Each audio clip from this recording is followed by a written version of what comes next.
Picture this. You open the mail, and there it is, a $1,200 charge from an ER visit you don't even remember paying for. Your stomach drops. You call, and the answers are vague. One question changed everything for the person in that story. Which facility and provider billed each line for this charge? That one line exposed a duplicate facility fee and led to a huge adjustment. Let's separate medical fact from fiction and start with that kind of practical question. Hi, I'm Jess, a family nurse practitioner and legal nurse consultant. I split my time between clinic floors and helping people and attorneys make sense of messy medical paperwork. Today, I want to give you nurse-tested steps to decode bills, read an EOB, call the right people, and protect your finances without panic. Okay, 2 quick things that stop most confusion. What's a hospital bill?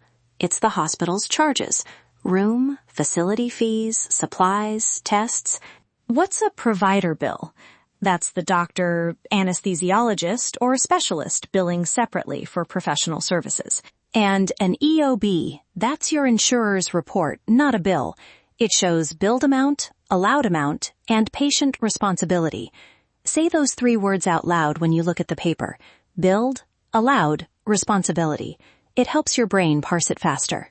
Let's talk traps, the things that make a bill swell unexpectedly. First, facility versus professional fees. The hospital can charge for the room and equipment, while separate providers bill for their work. It looks like 2 bills for one visit, but those are distinct charges. Second, in-network versus out-of-network. Even if the hospital is in-network, a doctor working inside it might not be. That's how surprise balance bills happen.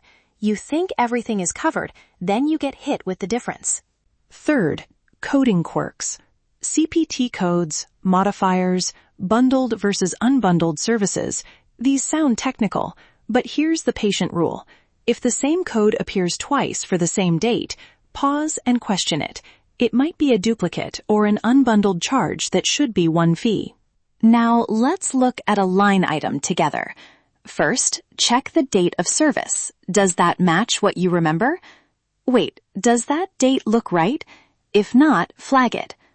Next, look for the provider or facility name beside each line.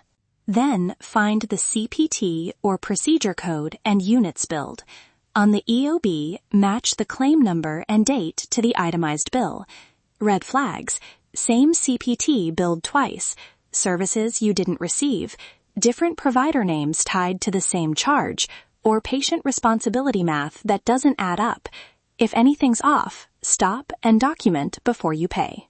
Okay, you've got a confusing bill. What do you do first?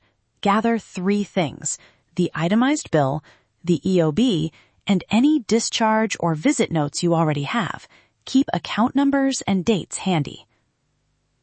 Call the hospital billing office and ask for an itemized breakdown if you don't have one. Use this script. Hi, my name is your name. I'm calling about account number, for service on date.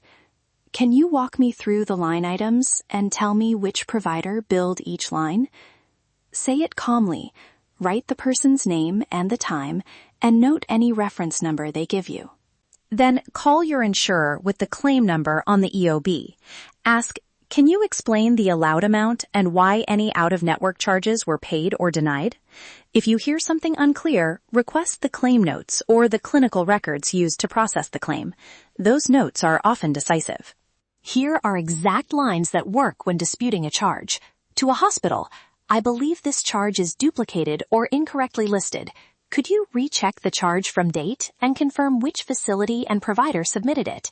If it's a duplicate, please adjust and send a corrected bill to my insurer.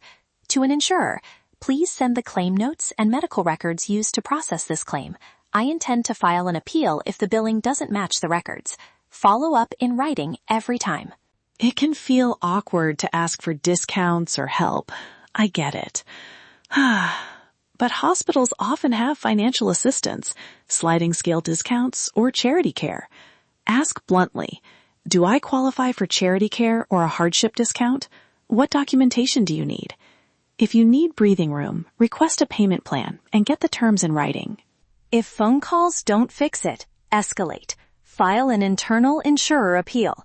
Check your EOB for deadlines, often 30 to 180 days.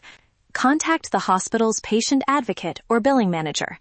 Your state department of insurance or consumer protection office can help with balance billing in many places. Keep copies of every EOB, bill, email, and notes of calls. That paper trail matters. 2 quick examples. One patient found identical imaging charges on the hospital bill and the radiologist's bill. They asked for an itemized breakdown, and the insurer confirmed a duplicate facility fee. It was removed. Another patient delivered at an in-network hospital, but the anesthesiologist was out of network and billed the difference. The patient requested the provider contact info and filed an appeal.